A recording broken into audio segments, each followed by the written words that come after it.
of ODM, also nominated MP. We have with us Dan Manzo, who is the Senator of Makueni. We're expecting Eden Kenya to be with us as well, and Farah Malim, but they are not sure this morning. At least it seems the recess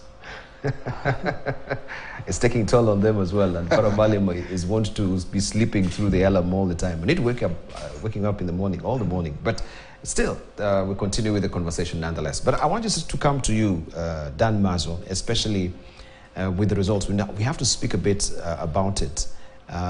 We've seen the ministry has been greatly shy on ranking because of what it had really portended or portend before. I think that's bad English. So we can see, is the media still taking that particular initiative of tallying? And once we have the listing that are very different, you can see what is on the Daily Nation, what is on the Standard, what is on the People Daily. Well, the listing seems to be diametrically different. We'll say these are the top schools within Central. Kabarak seems to be actually now on the winning trot. Since last year it has maintained, or since the 2022 it has maintained the top position, as it were. So when we have all this listing and the splashing of students' faces as well, are we in any way continuing with that particular practice that the ministry is trying to avoid? You know, in one way or another, you do the rank because the mean scores, but it's affected by many things like the number of students in a school. I remember my former school. You know, when I did Form 4, we were #1 in Kenya. Mm-hmm. And the good news for all Kenyans, when these students have done so well, is that we are assured of surgeons in future, you know, doctors, lawyers, professors, because it is that top cream which go to study these very hard courses, engineers and things like that. And most of my classmates became surgeons. In fact, if you wake up from surgery and you have a kind surgeon, he's likely to have been at Starehe Boys Center. Late Griffin used to encourage, you know, people to become doctors. In fact, he never wanted me to become a lawyer, but when he agreed that I apply for that, he told me to become a judge. You know, it's safer that way. I'll be able to serve the people. So when you rank, like you see, Starehe Boys Center is a huge school. And although the mean score may be good, out of the smaller schools, the ranking may not top it.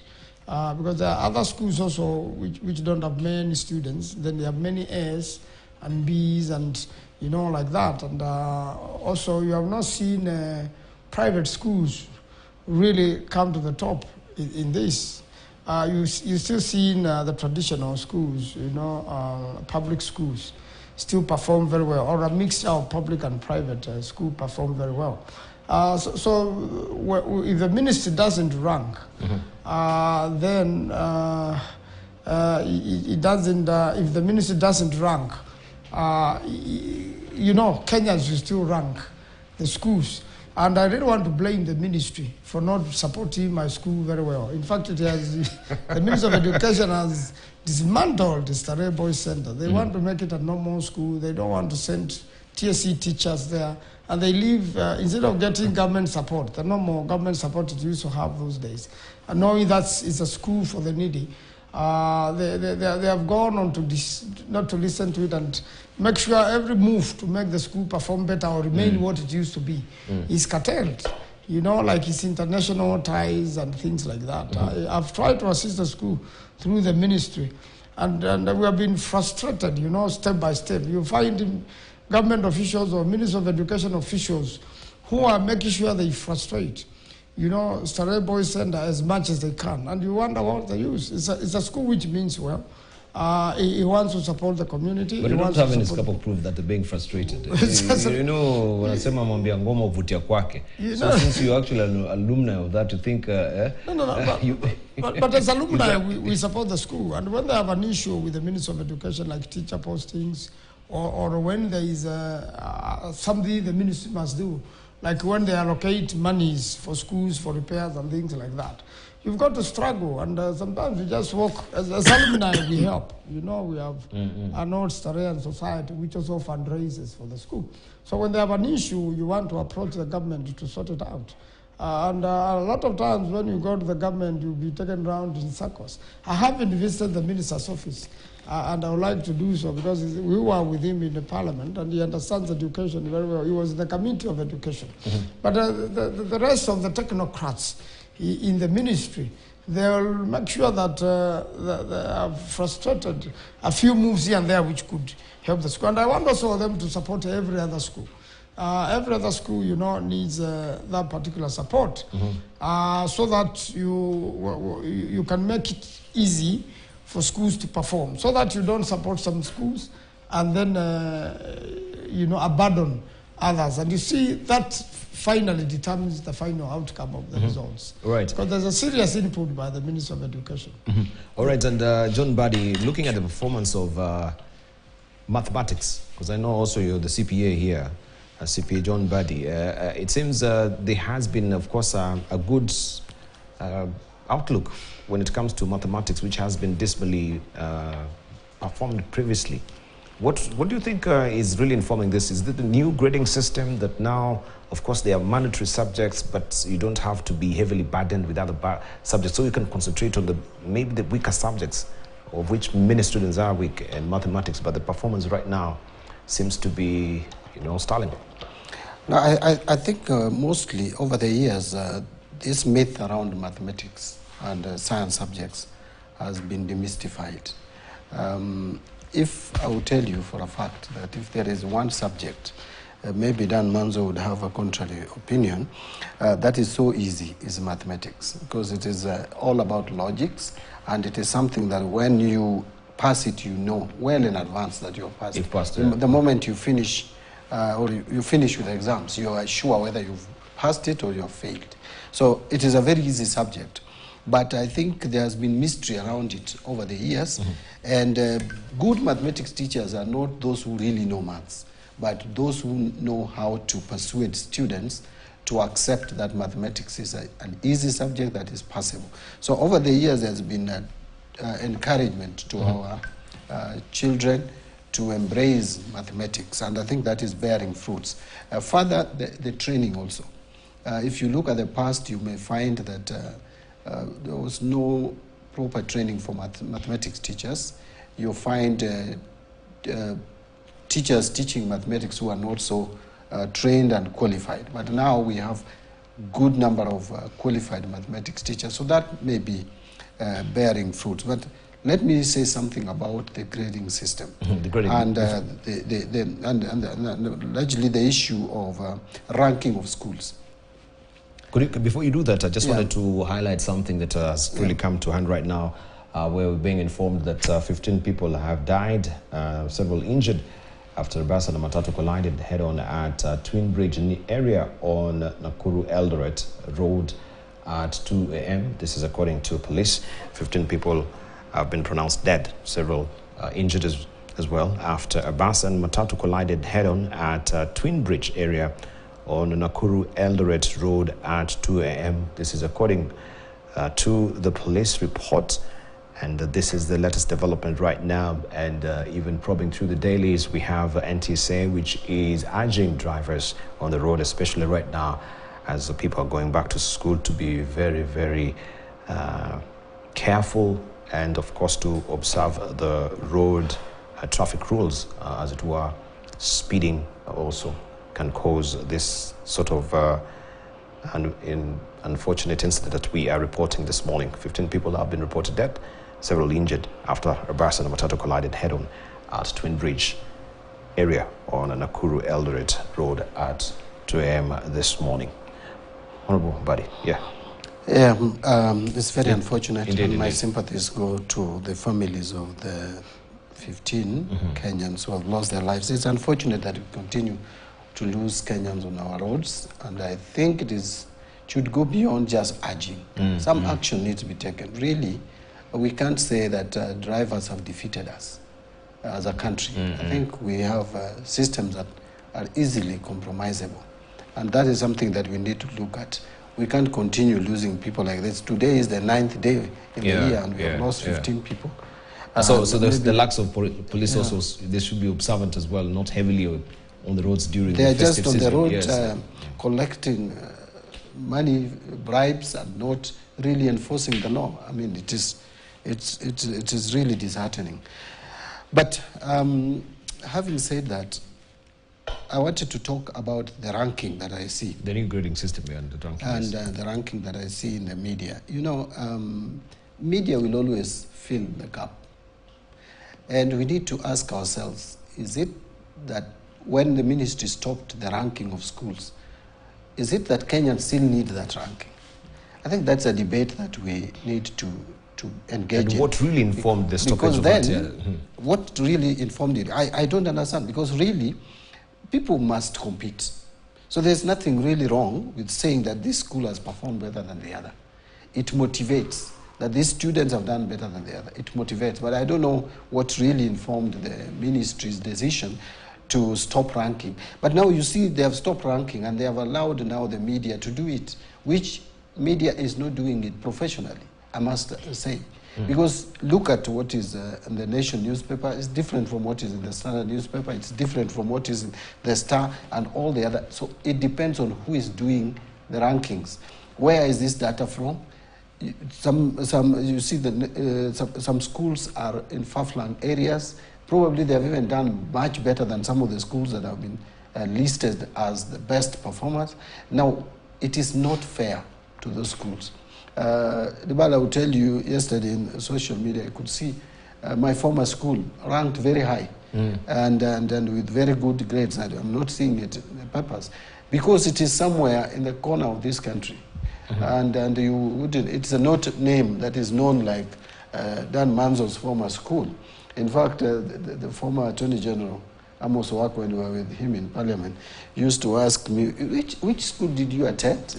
He used to mock me because my school again. Which school again? Which school again? It's because my school does not register in the radar. But that does not mean those schools don't perform well. There is a school in my village called Tonga Boys. If you look at the performance, the last candidate got a C plane, only one.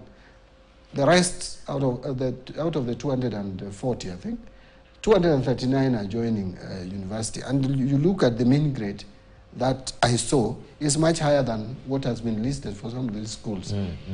So if we have to rank schools, let us do it professionally. Let this data come from the Ministry of Education, and so that it is fair and so that it is credible. Because right now, anybody can come up with the listing. If I want to promote my school, I would put it among the top, and you exclude others and pick a few and include it there. So that something needs to be done.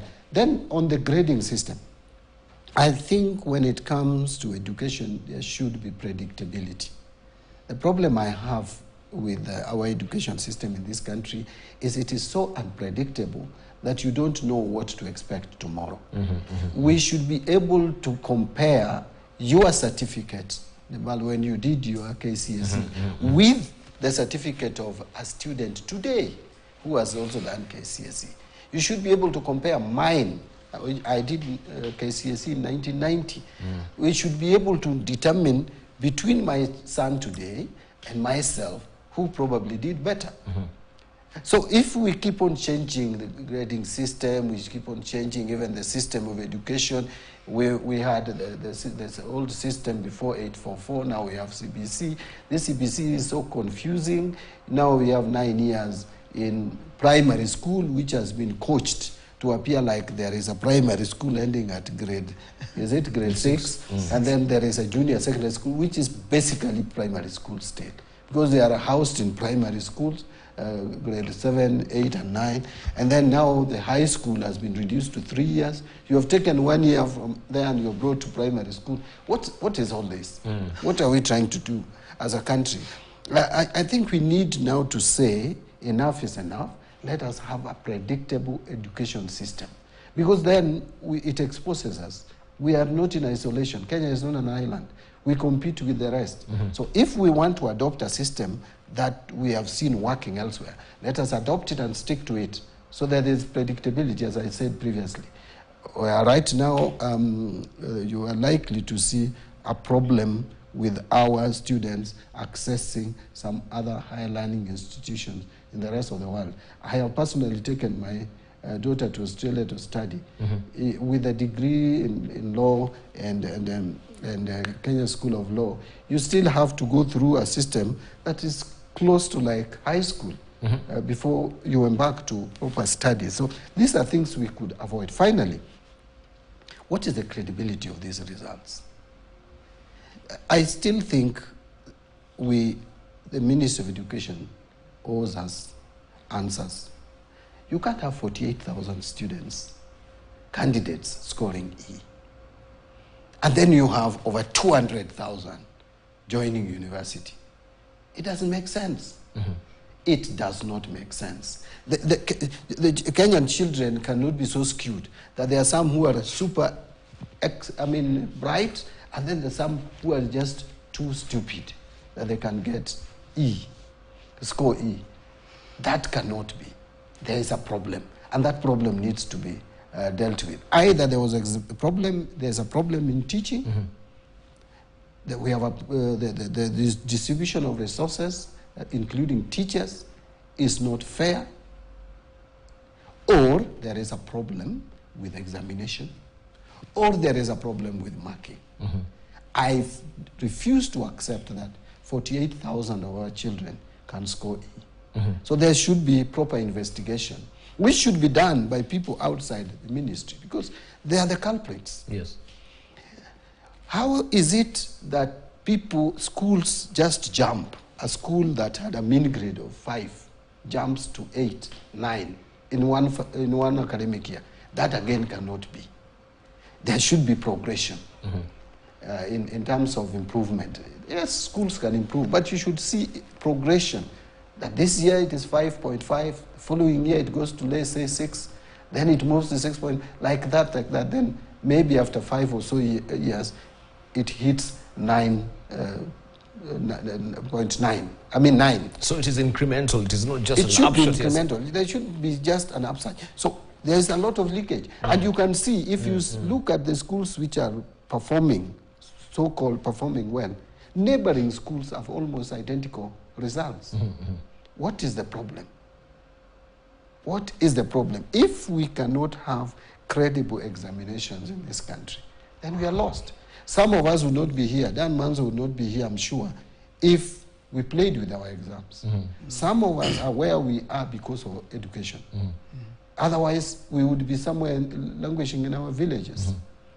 It is because of a fair education system. That's why probably I'm here. So we need to restore confidence, Kenya's confidence in the examination. Today, and I'll tell you, and with all due respect, and I apologize in advance, I am not very sure if I see someone with a grade A that I would really rate that high as very intelligent. Because sometimes you look at the number of A's, they're obnoxious. They're too high. And it is in a normal. When we start, I don't know when, Dan, you start for your KCSE. 1992. In 1990, there was not even a single airplane in this country. I know those are the years that 844 just began. But there was no single A in the entire former South Nyanza district, which is today Migori and Homa Bay counties combined. There was no A- and above. We only had 5 candidates with very B+. limited. And those of us who had B- then, we were the celebrities in our villages. And today, if you have a B-, people look at you like, really? Were you serious with your studies? Even in a very small school in the village, where there are no even teachers, where we sometimes collect from 4 students to illegally teach. I say illegally because what is prescribed is that you must be a trained teacher.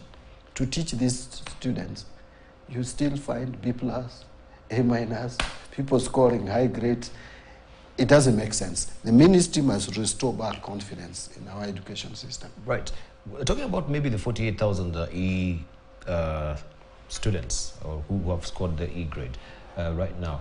Many will argue that, as you mentioned, you raise a fair point, because if we have also the plowing back of the subjects, Because initially we had 9, you know, sitting for this particular examination, but now it's being reduced even to 5 as it stands. So we will expect at least the E grade should not be, the numbers should not be as high as before. As you mentioned, could there be a problem around that particular constituent? Because these numbers, they seem to be rising. You know, there was 100% transition to high school, you know, from primary school.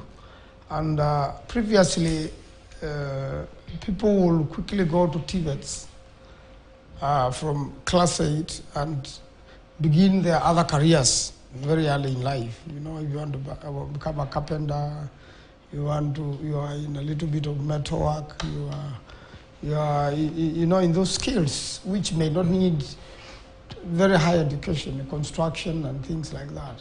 But now when you first push everybody to high school, first of all, force the parents to pay school fees, even use the bursaries, the tokens to help a few students, then push them through that system, yet they wanted to do something else which is not really academic, then you end up with this. So I think it needs to be relooked so that those from class 8 who want to go and study skills, which may not need that high grade, and although the experience of going through a secondary school is a good one, and you may become a better skilled person after Form 4, even if you scored an E or a D. Mm-hmm. I think that needs to be relooked. When you are doing this transition 100%, why don't you take some people to the TVETs early enough without forcing them first, go through high school, and then bring them back to become what they wanted to become much earlier? Because the people who are very talented in what they do, the people who are very good in making services, the people but who are very good. You wouldn't have gone through the whole rigmarole of the education system as you are.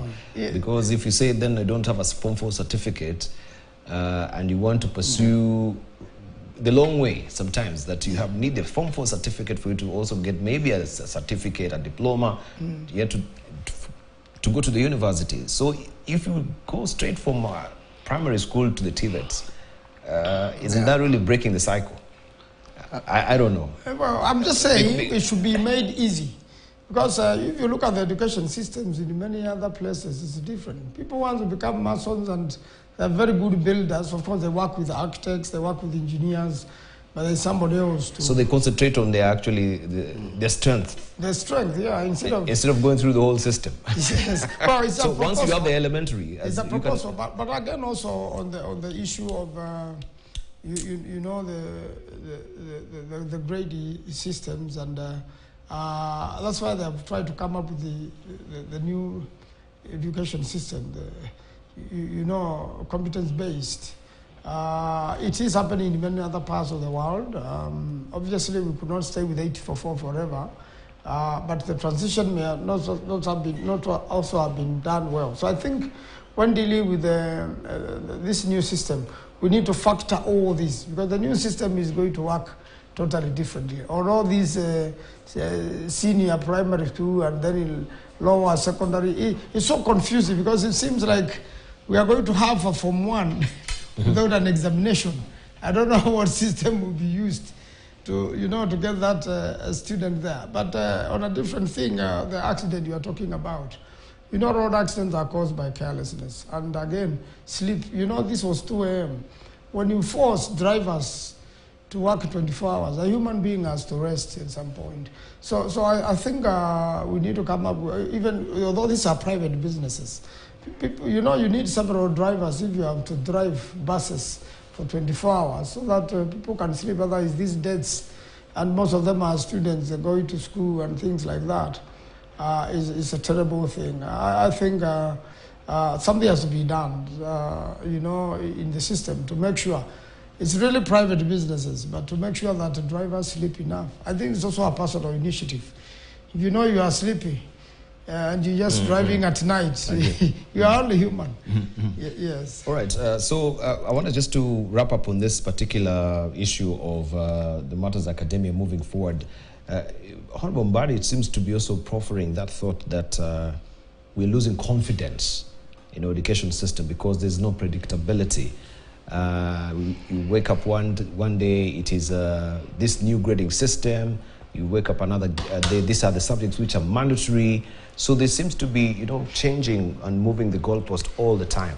So when you compare the certificate that currently is being given for KCSE and maybe during your time, the efficacy of the A that is scored now and the efficacy of the A that was scored during your time, they seem to be diametrically different. So how then do we bridge? Do we give CBC a sporting chance? Or how then do we bridge and restore confidence in our academia? Because it seems also that we're losing grip of it. Even the teachers themselves are not really confident about the CBC.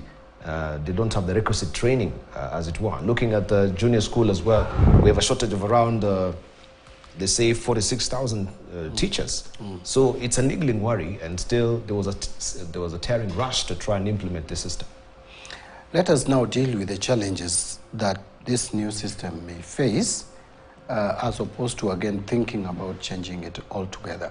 Because every time we face challenges with an education system, the first thing we think of is on how to reform it, how to change it. And reforms, in our terminology, is changing it to a new system, which I think is not really working. We may not go back and correct what has happened previously, but now going forward, we need to now ensure that there is predictability, that we have a system that we are going to live with for years and years to come. And CBC may not be bad after all. We just need to really look at it and make sure that it fulfills its goal, the objective for which we moved to CBC. Remember, 844 we had very good ideas when we were moving to 844. We wanted actually skill-based graduates out of the system. And that is why we had home science, art and craft, music, all those things. But then we crowded it. It became too much, actually. I will tell you, I went through that system and it was not very easy. Look at the subjects that we did, I personally did in high school. There were 10, but there were not even 10. Because I did physical science, which was basically 2 subjects in one. Then you come up with English and literature, and then there is also the Kiswahili and Farsi in it together. And so you do what would be called 10 subjects then, but there were about 13, 14 subjects. And this was not too much for ordinary mind.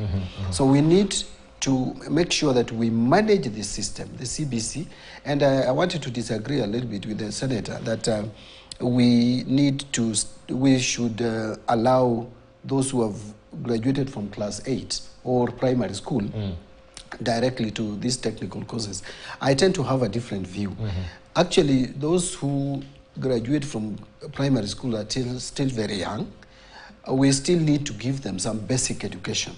They really don't have to score A's, B's, etc. They can score modest grades, D, D minus, D plus, and now prepare their minds to the technical. Because if we start arguing like that, then we'll even say that a child may refuse to go to class 1 to start doing the technical courses. So there should be some basic education. And I consider up to Form 4 to be basic education.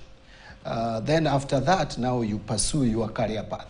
There are some who want to be doctors, some who want to be lawyers, accountants, and then there are others who want to be carpenters, masonry, and do plumbing, etc. And we need them.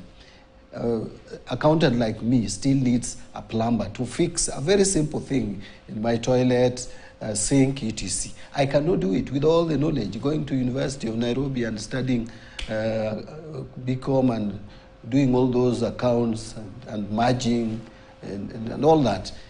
Still, I need someone who dropped out of school, maybe in Form 4, to fix my tap. So we need each other. And again, then, if CBC was meant to remove this notion that we all need to be academic, we all need to go to the university, then so be it.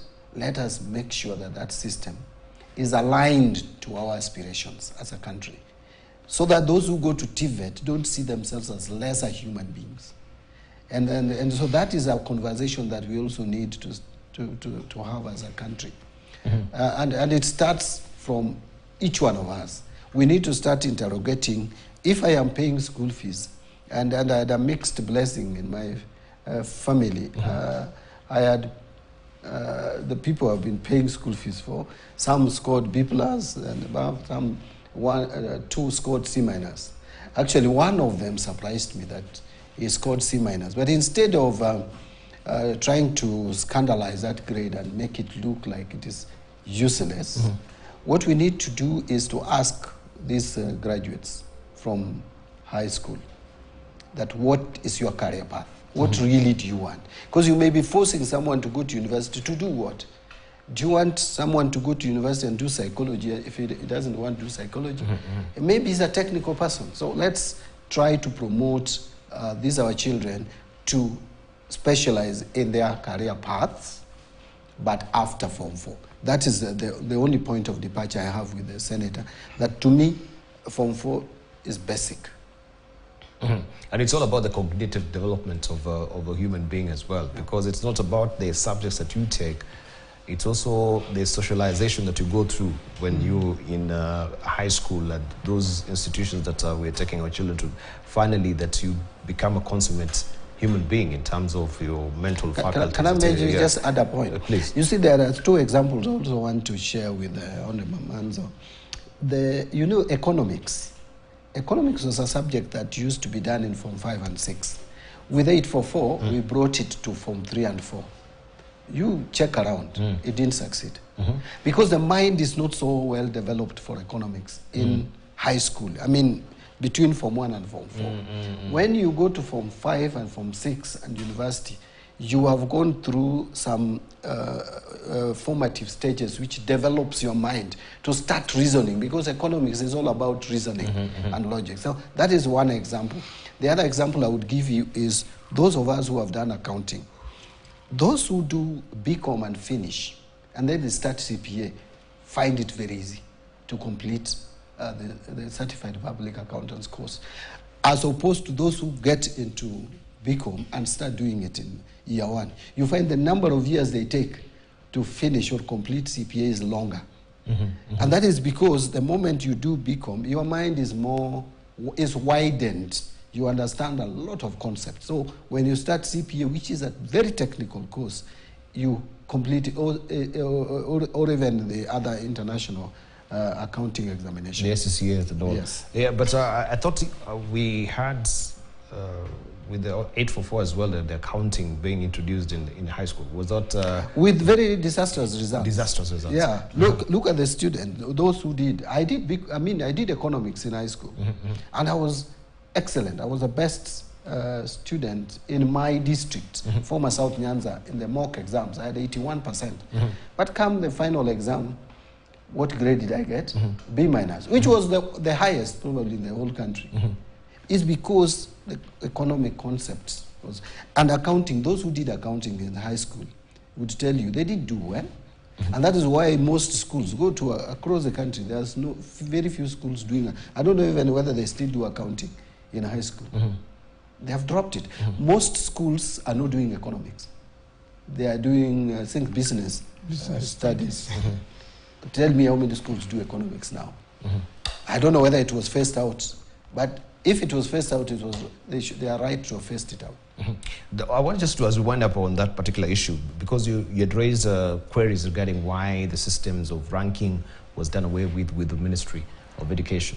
I think what really informed that particular decision was the fact that also we saw a lot of frustrations and suicidal ideations also because of stiff competition that we were in. That if you're not now listed or if you're now labeled as an E-grader, that also seems to be psychologically taking a tag and a toll on you moving on with life, because the society seems to classify you differently completely.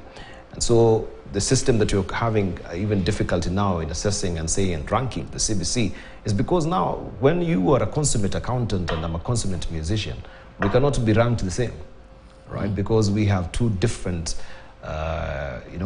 concepts of maybe careers here. So it's not accounting, and accounting is accounting and music at the end of the day. And this is what CBC is trying to, steamroll right now, that we do away with the rankings that, you had this in maths, you had an E in maths, so you're the dummy one, I'm the clever one. and the CBC is coming now to cure this particular aspect. You think it's a phenomenal way that is being done right now? For me, I think it is a good way to do it, because Debal, maybe to come in first. Debal, and I agree with you absolutely. Kenya has not been rewarding talents in many areas, and that is why we only think that success takes one route. Academics, go all the way, become, say, a professor or a doctor or whatever in your specialty. That's not the case. Let me just ask you, if Lupita Nyong'o remained in Kenya and tries to do what she's doing out there, would she had started actually here. Yeah, but if she remained, and that's why I use the word deliberately, if she stayed back home, she wouldn't be Lupita Nyong'o we know. She would not be Lupita Nyong'o we know, and she would not even be earning much from her talent. So that would tell you that we need this CBC. If it is going to correct that mess, then I support it completely. But we need to change the mindset. We need to communicate this CBC so that Kenyans may understand it. We need to promote. How do we promote it? By making these talents rewarding. Here in Kenya, even talents like being a good athlete, you have to go out there to really realize your potential. Even if you have to be a footballer, if you're playing with our local league teams, even if you are excellent, you will never ever, you will struggle to pay your rent. That's not how it should be. We should find a way of promoting these talents, developing this industry, so that every Kenyan who is talented in a particular area would be able to realize full potential of his or her ability. Dan Mazo, we've been subjected and, of course, beleaguered with the diploma disease that was there in the 1970s, as they say. The diploma disease now is a degree disease, is ranking disease. So we don't also concentrate so much on the talent aspect. But even when we have the CBC, the relevant and the relevant tools and resources that are needed actually to be successful are not there at all. I don't know what will be your assessment. You know the reason why the diploma those days, and that's why we had like Kenya Polytechnic. You know, they used to specialize and were very advanced, and in fact, people will look for them and hire them, you know, even when they're in school. And by the time they're leaving college, you find they are ready for jobs because of, you know, the technical areas they used to concentrate on.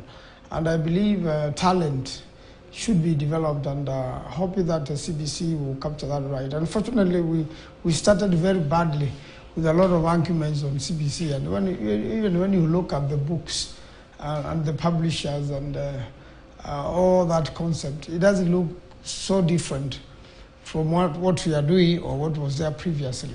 So I think that talent development has to be looked at so that it can be useful. And a good example has been given, like Lupita Nyong'o. You know how she has gone on with her talent, and she's very good at it for everything she has done. I mean, we have a lot of other Kenyans who have that potential. You know, mathematics is a very important subject because it's a subject of concepts and logic, and prepares a brain to think quickly. And it prepares talents like fly, you know, becoming a pilot and things like that. But again, also, it goes back to the funding and the expense which goes to make one, for example, become a pilot. And the interest, because you must have an interest and really prepared for that, and to go through what it goes. We used to train these one times through KQ.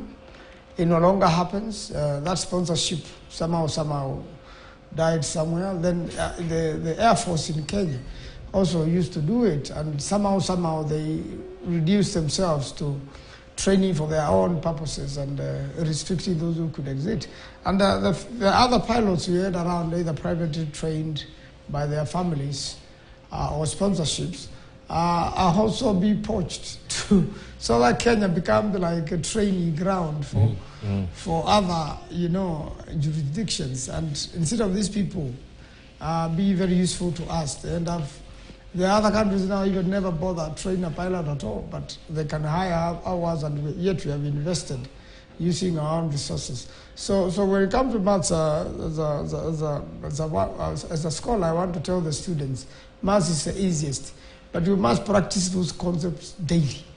It's something you must do every day, for you to be able to score. Because if students do well in mathematics, they now tend to improve the subjects in general. And you'll find that this E thing and the D minus and is, people have a higher score than that, because part of that is brought down by mathematics and instilling in the students that math is very difficult to deal with. It's the easiest subject ever. And in fact, when I went to school, some of my best classmates, best students, although the exam was 2 hours and 15 minutes, by 1.5 hours they were already through with the exam and they have scored 100%. So they will spend the rest of the time sleepy, waiting for the examination papers to be collected. So it means then students can do very well, and that will go away in preparing for talents, logic, common sense, things like that, which directs somebody generally, other than just being in school. Thank you. All right, and as we're winding up on that, just recently we had the Federation of Kenya Employers survey listing the most sought after skills in Kenya's job, and they're saying that employers have high demand for TVET skills, particularly in transport and logistics, electrical and building and constructions. Employers also prioritize skills in information technology, finance, and business management, engineering, transportation, distribution, and logistics, and legal as well. Individuals with secondary education are predominantly sought after in public safety, correction, and security career fields, and arts and recreational services. But also the pay that is in tandem with those particular correctional services, or maybe the secondary school education people have gone through the form for, is very dismal. We just want to wind up on that, unless you have anything to add, but we still continue apace to interrogate and see how also this uptick will be. We have 690,000 students who failed to score C+. So we have, do we have sufficient also TVET institutions to accommodate the 690? And I believe this is just 2023, there are more from 2022 that have not been absorbed as well. And even from this 690 from we saw from last year, that is 2022, that is in 2022, most of the, at least almost 15,000 to 20,000 students who had made the grade to join universities opted to join the TVETs, isn't it? Right. Yeah. So this will also be adding to this particular people who will then now, how will you do the admissions? Will you give priority to the university entry students and leave out also people who have not qualified to join universities? So now also there is when the institutions now, they need to play fair. I think we made a mistake of doing away with middle-level colleges. We made a big mistake. I have no problem really with, actually to me even the 200,000 students qualifying to join university is too high. We should have had more in the middle level. So doing away with Kenya Polytechnic and other polytechnics like Mombasa Polytechnic was a mistake. Kenya Science has been done away with. Now it is part of University of Nairobi, and it used to train well-qualified teachers at that level. Mm-hmm. We should have retained those colleges. Now it's like the only option available after universities is KMTC, which takes just a few number of students. A few other colleges, but more are now TVET. So TVET is now the single largest place where all students or candidates who fail to join university are headed to. And that is why I see the clamor for each constituency to have a TVET institution. I personally thought we were starting too many of these TVET institutions, but it has become the norm. So as to whether we are going to absorb about 700,000 students into these TVET institutions and other tertiary institutions, I don't think so. So many Kenyans are going to be out there without any skill. Many Kenyans, and that is why you see upsurge of there's frustration and upsurge of theft. I will tell you, I was in my village in December, later part of December, and you find almost the number of petty thieves in the village. Our villages are increasing because we have a large number of former students who are supposed to still be in college are idle. So they are languishing in poverty and they are idle. And some of these people have gone to school up to Form 4. Some have gone even past, gone through university. So they have a problem in terms of making ends meet. And then there is that upsurge. And before we know it, it will be a crisis in the society. So as a country, we need to look at our population. How many candidates we register? About 1 million, isn't it? Where do we take them after KCSE? If we are able to absorb about 200,000 in universities, so be it, then the next lot, where does it go? And the next, so that everyone is engaged in some activity in one way or the other. So that they take another 4 years or so to gain skills, which then would make them more marketable. Because there are a lot of projects also, which if we manage our economy well, there are so many projects which can employ these graduates from the TVET institutions. So what we need to do is just to offer skillful training for these people, make sure we have enough space for them, we train them well, manage our economy well so that we create employment across everywhere in all sectors. This mindset that the government can start employing people through housing, that will not work. Let us manage our economy well so that we get private investment into this economy, which will now employ graduates from the universities, will employ people from TVETs, will employ even casual laborers, people who have not even gone through any technical training, who will be just carrying stones and all that, and cleaning places and all. So that is what we need to do. But it is a holistic thing. You need management of the economy. The bottom line is management of the economy. If we continue managing our economy the way we are doing, we will not make any progress. We will still have a lot of unemployed Kenyans. We are going to have many criminals in the country. I wanted just to in addition to that, because we've seen the government has been particularly intent also encouraging our young ones to go abroad to seek jobs there. That there are a lot of opportunities available abroad. Do you think this particular move, especially, the president has been saying, even the Ministry of Foreign Affairs, we have had even altercations maybe or some diplomatic tiff with Canadian embassy, if you may remember, with the pronouncement that they have been in talks with the Canadian authority that they can absorb some of our young ones as well. Is that something we should be encouraging and engender as a country, that we should be training our young ones and then be employed elsewhere? We know, of course, there is an issue of population and the aging of the population in some of these European countries, and so that particular gap is available. But the battle for somebody who's well-traveled. Yes. The politicians in Kenya like to give Kenyans false hope so that they can get voted. And you tell so many lies, which as a leader they are lies, and you have no way of implementing. First of all, each country has its own systems and has its own people. Where there is a lot of industrialization, like in China and India, they have overpopulation, and a Kenyan youth may not have much opportunity there.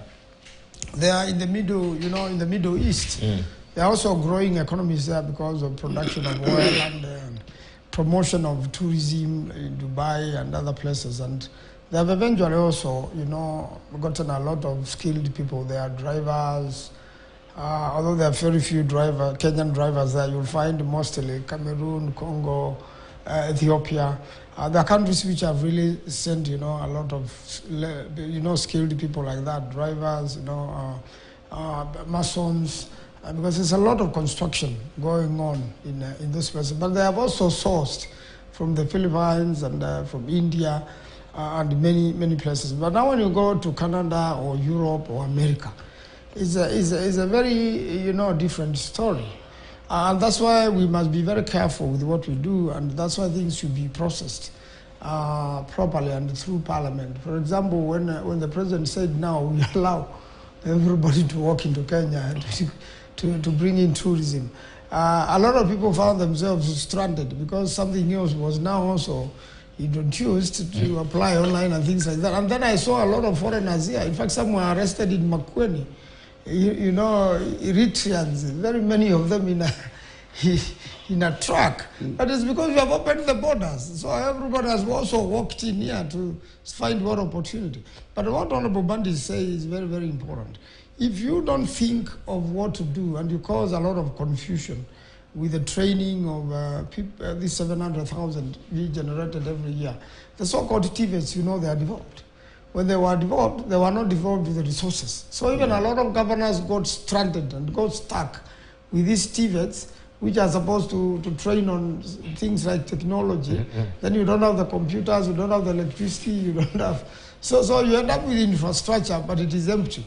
And then you don't have you have to have a national way.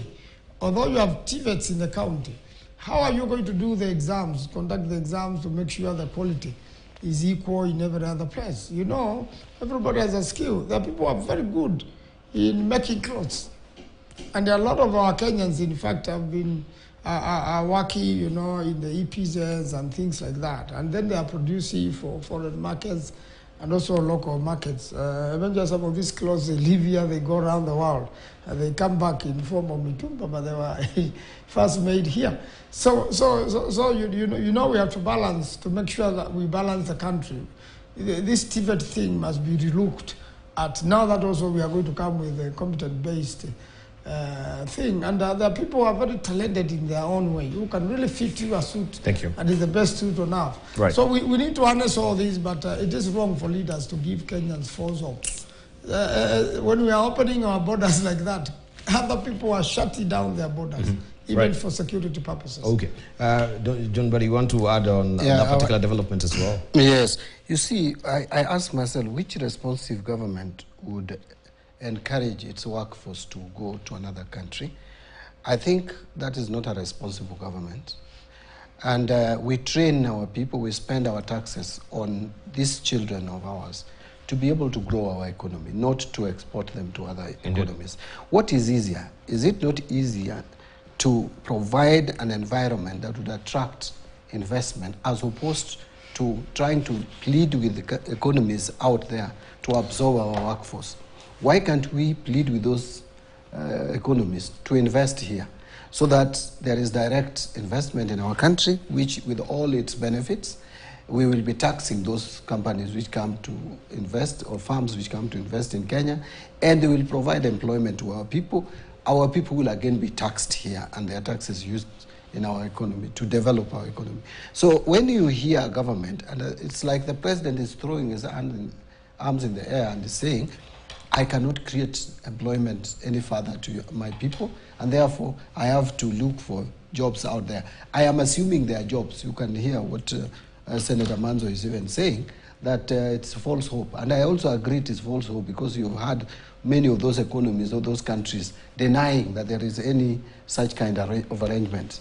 The whole world, the economies are constricting, and many economies have started struggling.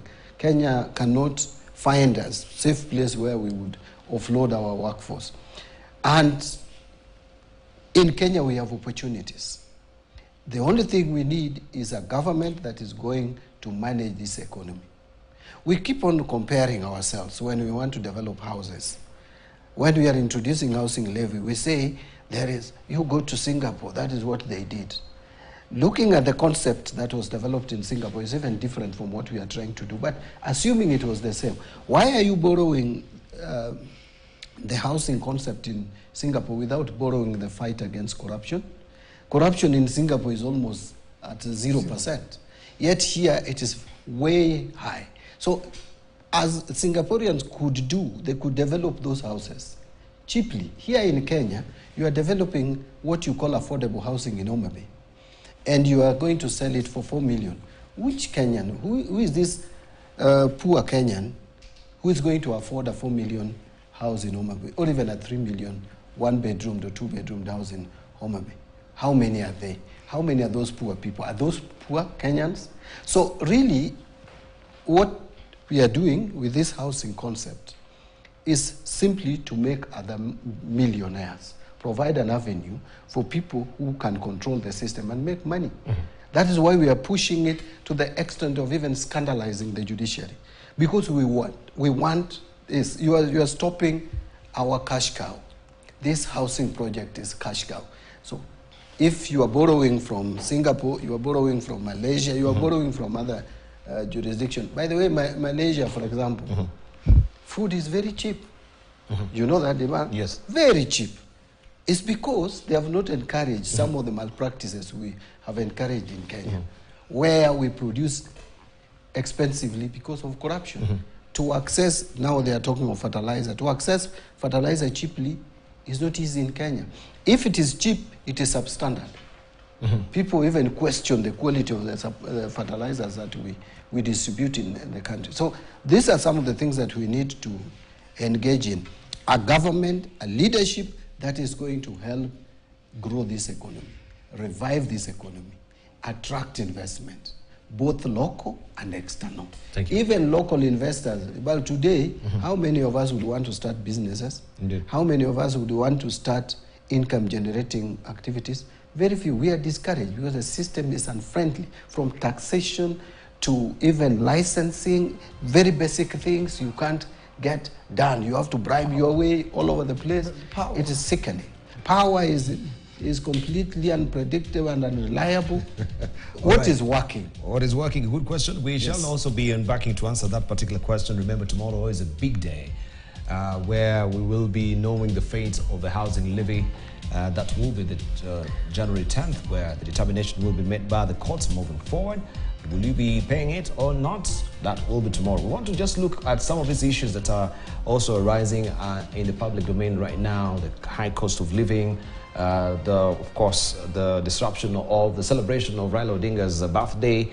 And you saw the cake, it had all the tears with some of these issues that we were talking about, the taxation, the housing levy. That was the subject of that particular birthday cake. We take a short break. When we circle back, we continue with more here on Siasa Fiesta.